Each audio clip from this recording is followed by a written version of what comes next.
A child likes to be held by the hand and then spun around. In that instant, it's like your child is going like this, they will just body like this. It's a very nice play, let's be honest, because I've done it for a child before and the child was definitely laughing.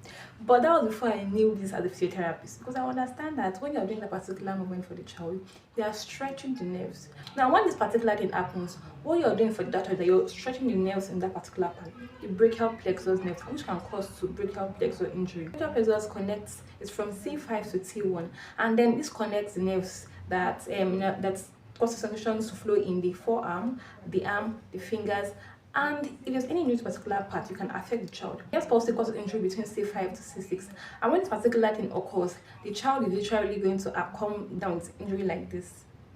Now I'm talking about like, so this is the way it is. The hand is like clumped like this, and then the shoulder is rotated like inward like this.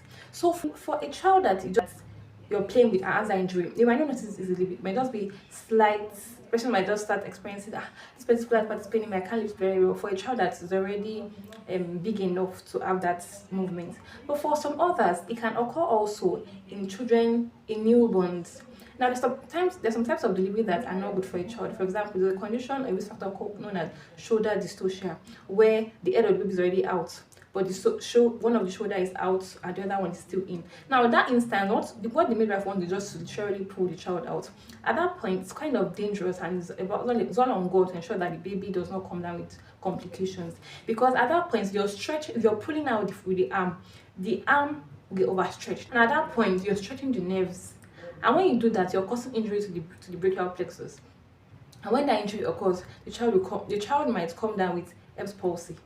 Now, at around, you might not notice this when the child is born, but around 3 months, when the child is going to be lifting up the shoulder, they'll be playing with using the shoulders for movement, the child cannot do that particular thing. The child's hand is just always like this, and the child might even feel pain. At that point, there's something wrong. So once you notice something wrong in your child at particular months from around 3 months, know that is an issue. Because what this particular condition else will cause for the child is that the child will have limited movement, weakness in that particular part, or paralysis in some cases, and then loss of muscle function.